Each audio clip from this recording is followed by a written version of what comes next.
Dr. Shashi Tharoor has this to say about Dr. Manjiri Prabhu. He says, and I quote, Dan Brown has met his match. And that's something very, very impressive. If I have to summarize her 19 works of her lifetime, only in fiction and non-fiction publishing, this probably is arguably one of the tallest statements made so far, apart from the fact that she's very well known as India's Agatha Christie. So without any further delay, Manjiri, my first question to you. The world did not know of destination thrillers. How and why did this genre come to you? And did you coin the name for this genre? First of all, thank you, Dipankar, and thank you for this warm welcome in OCLF. It's a pleasure being in Nagpur. It's my first time. Being from Pune, actually I'm surprised how I didn't come to Nagpur ever, but thank you for inviting me. Well, so let me start by saying, you heard of the word destination weddings? Well, so this is a destination thriller. So, well, I began writing way back, and I used to always involve in all my books. In every book of mine, there was always this place which used to feature very prominently. Anything, for example, in Pune, then Alibag, well, wherever. So every book had some kind of a place, and I started thinking. I said, I always have a story on the backdrop of a place. What if the place became a character? And I started thinking, and I love traveling immensely. I mean, travel is oxygen for me. And I love writing. Writing is my passion. And I said, if I can combine these two, I could get a destination thriller. And this journey, of course, actually began in 1998, when I went backpacking with my husband. My first ever Europe tour, I went backpacking with my husband. And there's this, have you seen this film, The Sound of Music?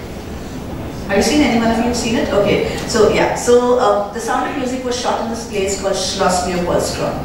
And Austrian tourism takes you along the ride, along the lake. They don't take you inside. And my first view of that was in 1998, and they took us around the lake, and I saw the lake and I said, wow, what a place, I would love to base a thriller here. And I think that's when the idea of a destination thriller was really triggered in my head. So, I'll tell you the power of her writing. Long before I became a publisher, long before I knew Manjiri personally, I read the first destination thriller, The Trail of Four. And believe me, it was so interesting that that next very year, I went to the same country, the same place, just to go through the locations where she has actually built and made her plot. It was Austria and Salzburg, okay? Salzburg is a very, very famous music festival. Salzburg has this very famous Sound of Music tour. And this is something that her writing does. You actually travel without really traveling, along with the perks of running through a thriller, which is really gripping. So my next question to you, Manjiri, is how do you decide what location to base a story in? Her first book is in Austria, her second book is in Sweden. And the third, that is getting released next month, is in Germany. The fourth is already in production, not to be disclosed where. The fifth is already planned for. Yes. So that's the number of locations she's already got in her mind. So how and what makes you decide on a location? So, well, like I said, The Trail of Four was actually born when I saw the palace there. But that's not really it.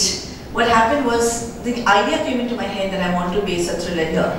But as luck would have it, or let's say as destiny would have it, in 2000, I was invited to that same palace by the Salzburg Global Seminar for a seminar on films to books or books to films. And that was the first time I stepped into that palace. So now you can see the journey has begun in 98, the scene was sown. I saw the palace, actually saw the palace in 2000. That's when the idea concretized, but I actually went back to write the novel in 2014. So you see the journey of a destination thriller was born in 98. I actually went there to research it in 2014 and the book actually came out in 2017. I think the spirit of the Schloss beckoned me. People may believe it or not. More than 25,000 fellows are a part of the Salzburg Global Seminar, but not one single person. They're all talented, they're all heads of countries, they're all writers. Not one person wrote a book on that palace, but I did. And I started in 1998. So you see, something calls you to it. So this palace was built by Leopold Strauss, and he loved it so much that when he died, his heart got buried in the palace itself, his body in the chapel, in the cathedral in the old city. And I think that this human heart, which was buried there, is actually what is calling out to me. It sounds very creepy, but it's not.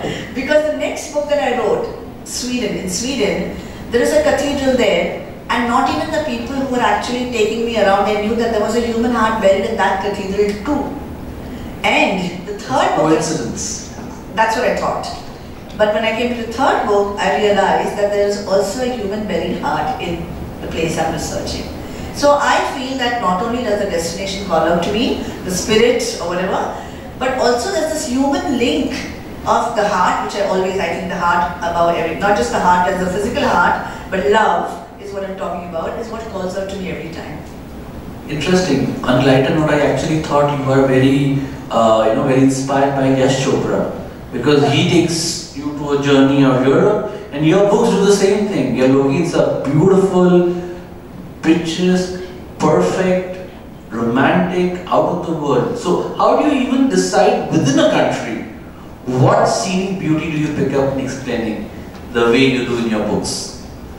Well, so you know the story of the Trail of Fauna, but Sweden the story in Sweden takes place in Lund University, which was celebrating 350 years in 2017 when I was writing it.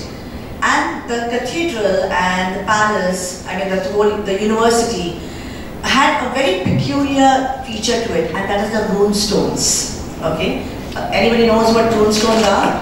Okay, so you heard of Norse mythology. Okay, so anyway, so these are stones. They're actually grave stones written in rune language.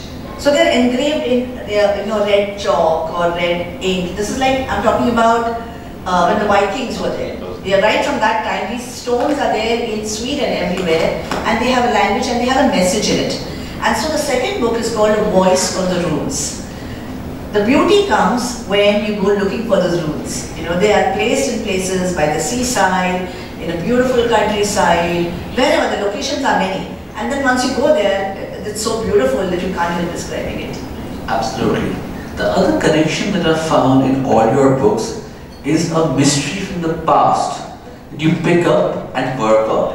So are you in love with history so much that you always look for a mystery that is unsolved and try to solve it? Actually, I'm not in love with history. It's my weakest subject. My poorest, less than maths also, I used to get less marks than in history also.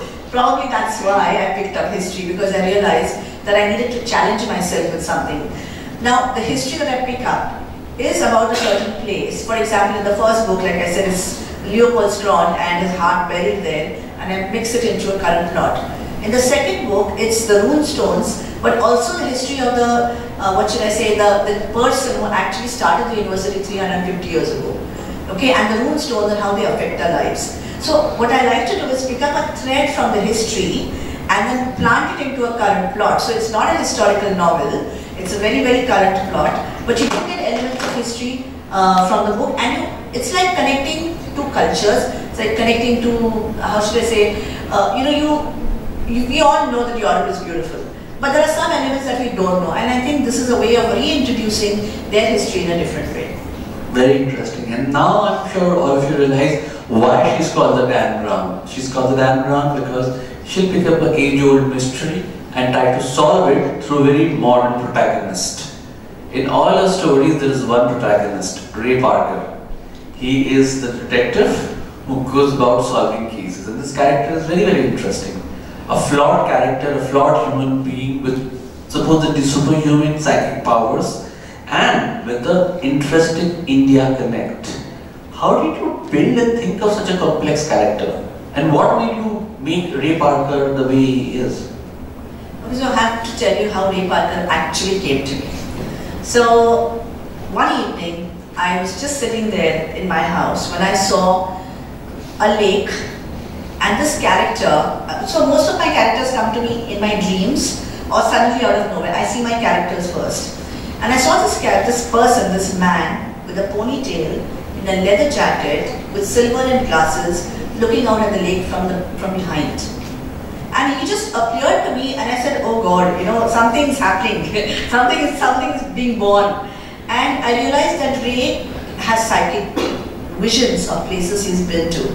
And from there I picked up this thread and created Ray, who is flawed like you said, but for me is very perfect. I think I'm half in love with Ray Parker. But honestly, Ray has a way with solving cases. It's not, he doesn't go about it the usual way.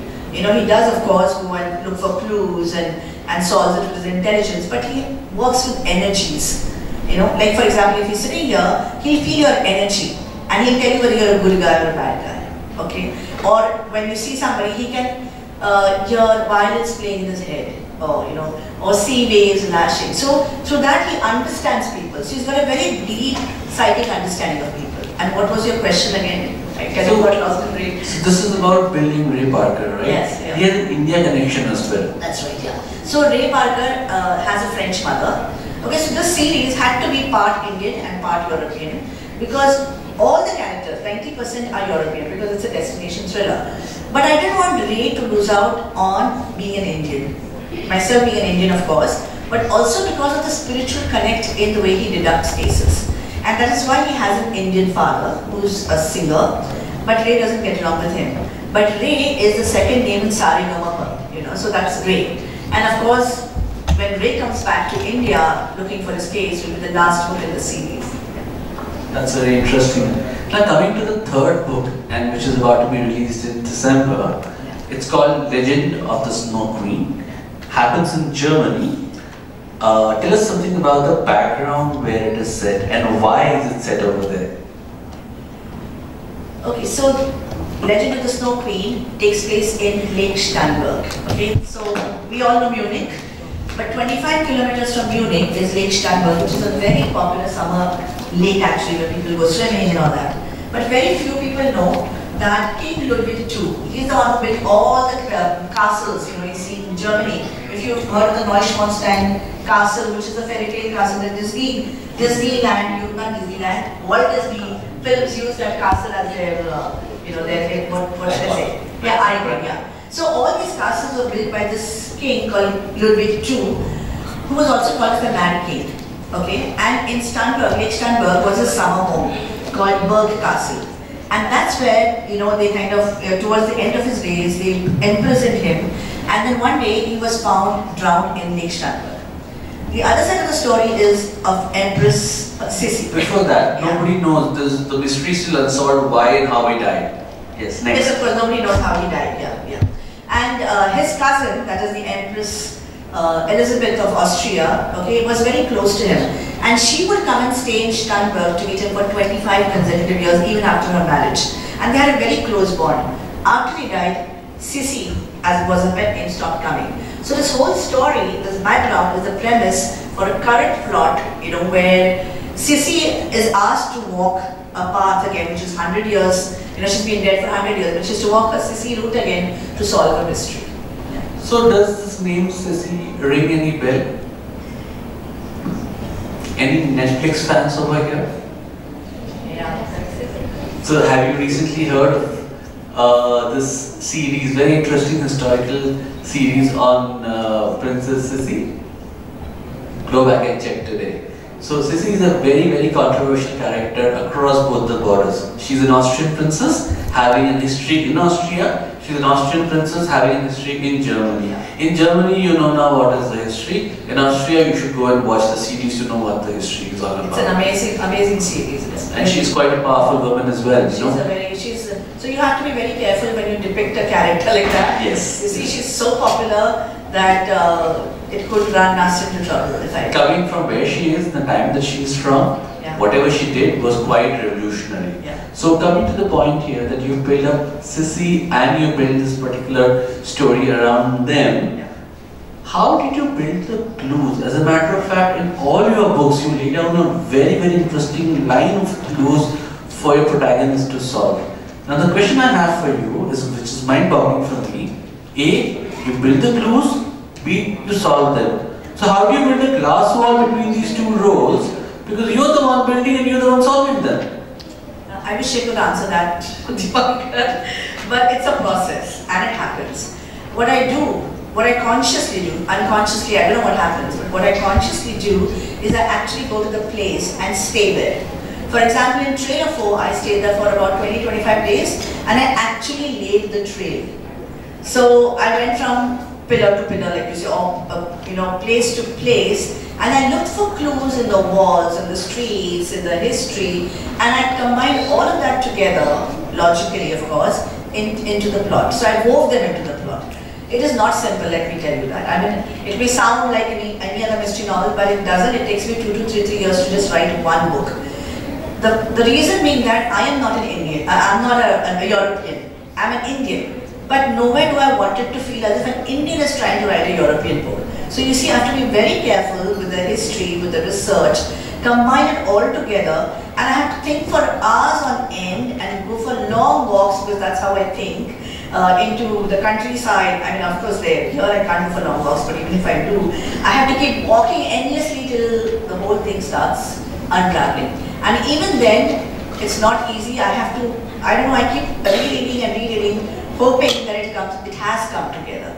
So it's difficult and it's not a conscious process in that sense, because I might select the clues, but how it all comes together is an unconscious process for me. Okay. In all your books, you've always spoken about an earth-shattering crime that happens, which if not avoided, the earth will fall apart. Why does the crime need to be earth-shattering in that sense?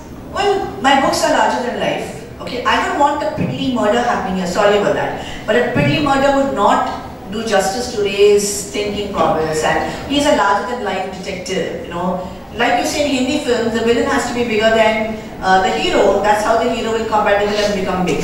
Similarly, the crime or the canvas of the whole thing is international. You know, every book has an international conspiracy happening, because otherwise why am I basing the book in Europe?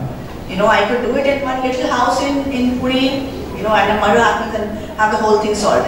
So the whole canvas of the book is completely global, international. There are countries coming together, and Ray is a super detective. To challenge him, he needs something which is larger than life, which is, you know, huge. It can't be small. Very interesting, very aptly put. Now, would you like to reveal that why did you pick up Germany after Sweden, and where are you going next after Germany? Oh God. Why did I pick up Germany? You went from Austria to Sweden to Germany to somewhere.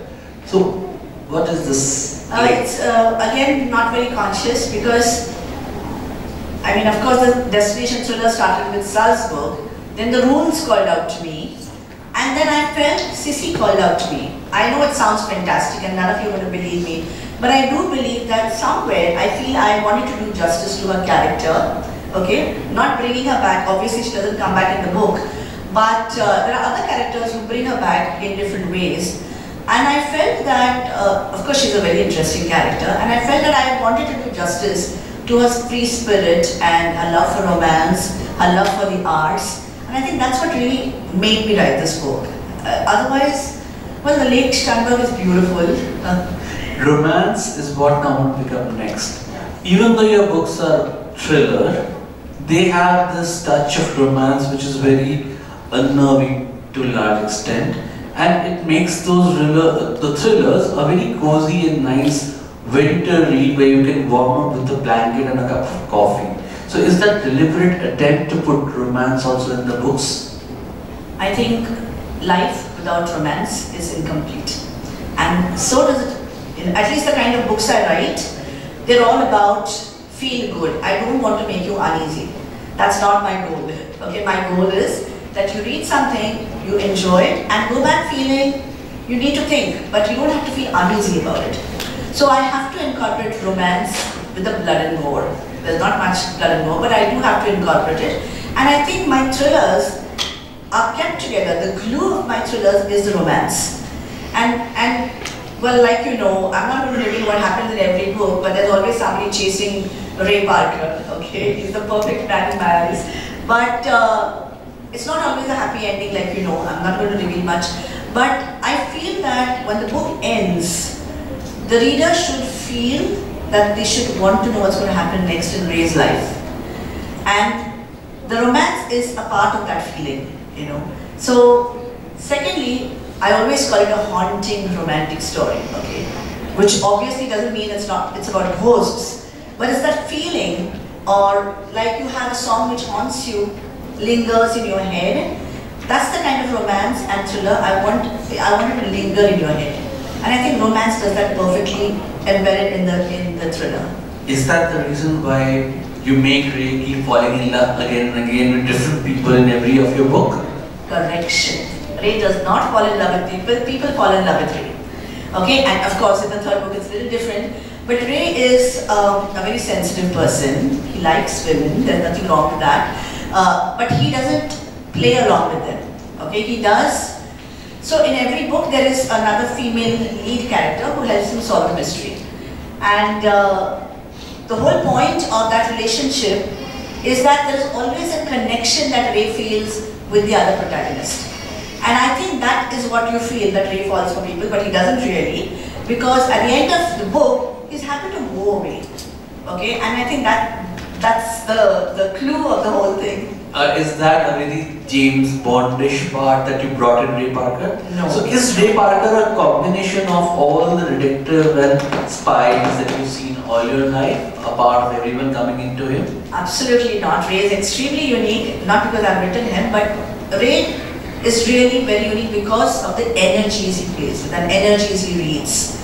And James Bond would be someone who would use a woman and move on to the next. Ray doesn't do that. Ray takes his companion along and lets her off the hook in a very nice way, so that she always continues to love him. Okay, it's a very nice feeling. You're so possessive about Ray as if he's a person in flesh and blood. So is that something that happens to all your characters, or is something special about Ray Parker? Something very special about Ray Parker. When I created him, I didn't realize that I would fall in love with him, but I'm not at all partial to him. He has his flaws, and he's a great guy. But I would love to meet a Ray Parker in real life, just to see if he's really like that. Okay, that's interesting. All your books have a bit of a fantastical element. Well, fantastical is not the right word. A lot of psychic things keep happening, which in a lot of cases is outside the realm of logic for many people. So, how do you deal with people who come back and question you on the logic of psychic things happening around?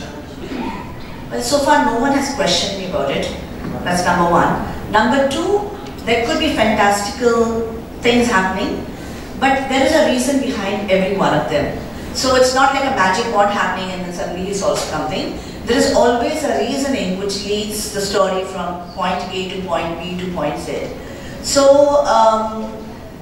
so I would say, yeah, there is a process to the way Ray solves cases, and the process to the things that are happening. It's not random, everything is connected, and yeah, so for me it's logical. Okay, so now that you've written 3 books in the series, you've got Ray as a mature individual, you've got your cases laid out, okay, you've taken care of 3 earth-shattering crimes that now have been avoided, okay. What more will happen in Destination Trailer? Will it continue in the same track of another earth-shattering thing happening in another country and Ray running after it and solving it? Or are you going to change stance and do something different?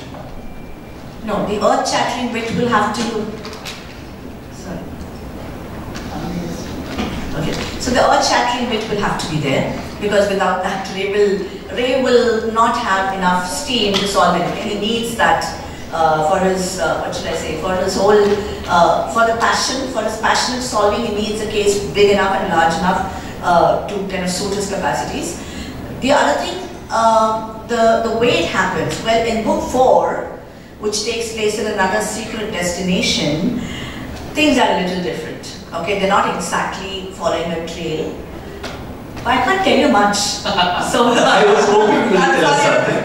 But tell me something. Yeah. don't you feel European tourism should pay you something for promoting their locations so much? I think they should. I really think they should, because I don't think anyone has done, not even Yash Chopra has done justice to these locations. He hasn't gone out of Switzerland. He's just gone out and, yeah, but he's just, and there's a statue of him there. Yeah. Yeah, so, but the thing is, he's just used the landscapes as a backdrop. What I've done is, I've actually given those landscapes on a veritable platform and said, come visit this place, it's got something for you. Come to think of it, I wouldn't mind calling you the Yash Chopra of books, because you've done the same thing in books. Another tag? I've had enough tags. Okay, last question before I open it to the audience. Your thrillers are very tight, gripping, fast-paced, not a moment to relax. How do you manage to do that again and again in every book? Keep them tight-paced, fast-paced, and to the point.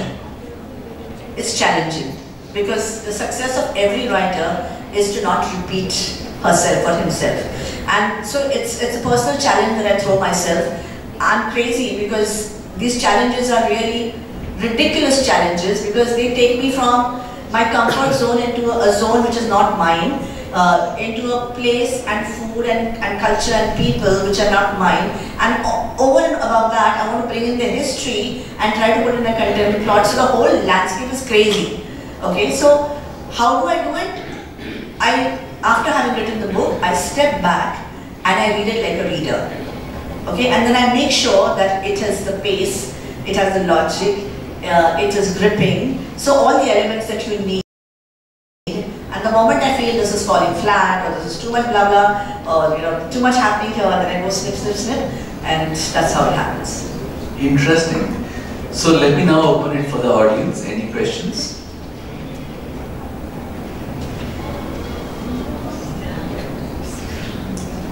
They haven't as yet. Yes. Okay, so I had this question. Like, you described the author, and you also said that he's very passionate about solving cases. So like BBC's take on Sherlock, that his only drive was solving cases to the point of madness, and he did not have any cases. So why give Ray some love interest, not his love interest, like people fall in love with him? Why not be like, my only drive is, my only addiction is solving cases, because clearly he has these abilities and he solves things larger than life.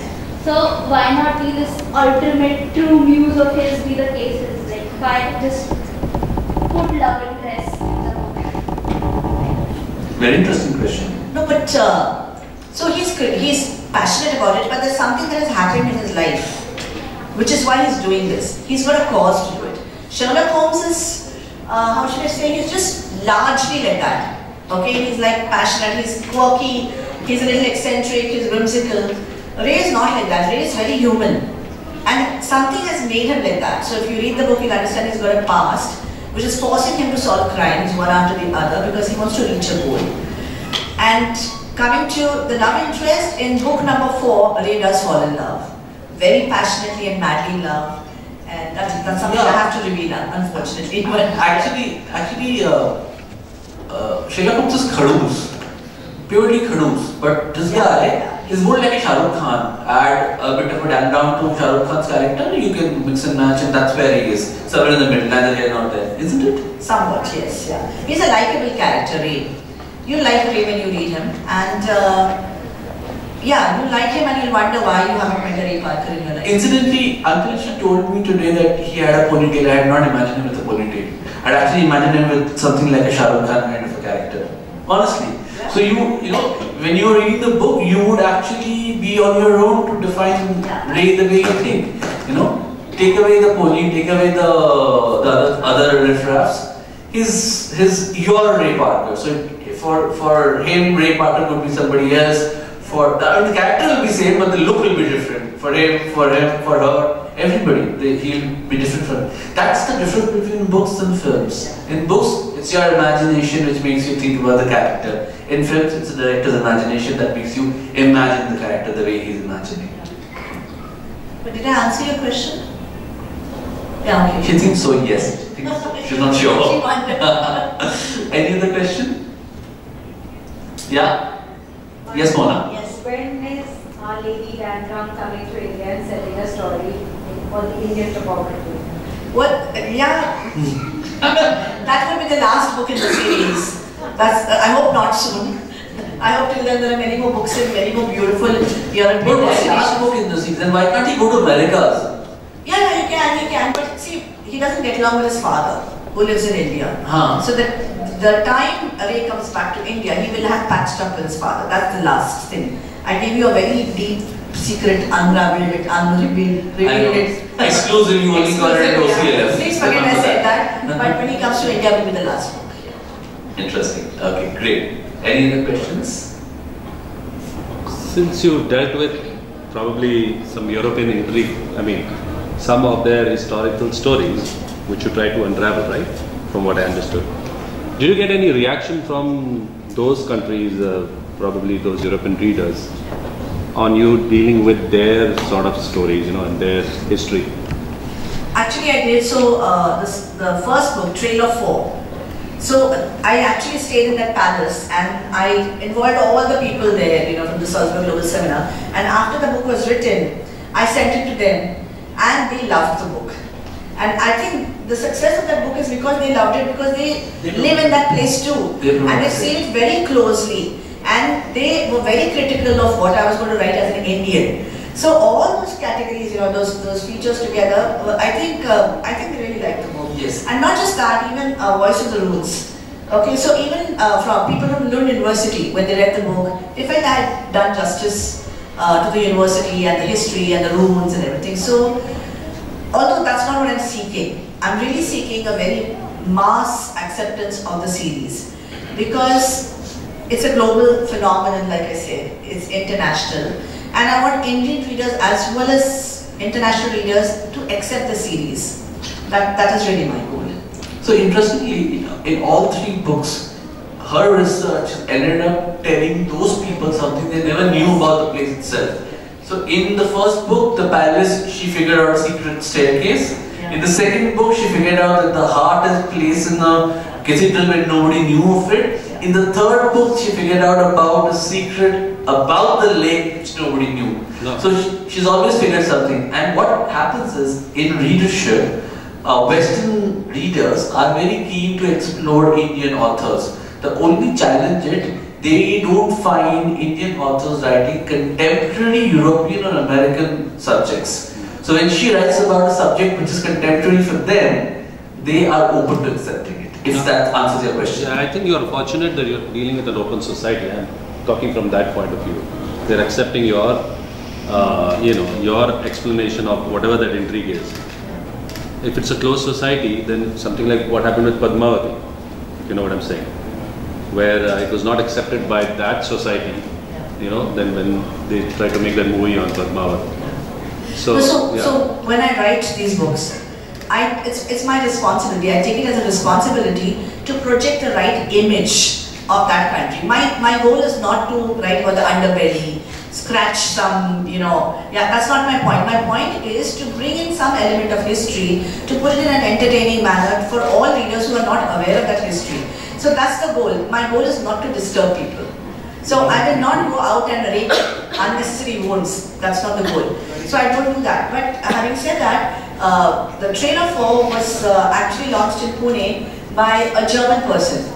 He was a Swarovski CEO in Pune. And I gave him the book, and when he read it, and he was from Salzburg, by the way. When he read the book, he said he saw Salzburg through different eyes, but he loved it. And he said that there were certain things in it that even he wasn't aware of. So I think therein lies the success of the series, where people who are born and brought up in that country or whatever also like the book. I may not be, I want to be politically correct actually in every book that I write. My goal is not to go and disturb people. It's just entertainment, it's fiction, it's fun, and it should help people. And she doesn't retell history. She tells history the way it is. She is basically filling up the gaps in history with fiction.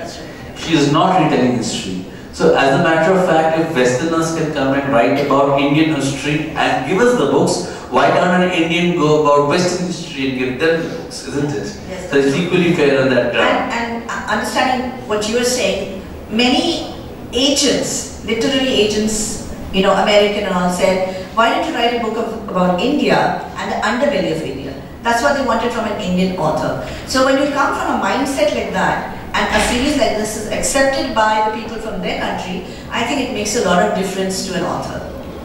And it is pure masala. Yeah. It is nothing of a literary fiction. Don't feel bad about that. It's pure masala, it's pure entertainment. You will love the books because they're fast-paced, simple English, and good storytelling. Thank you.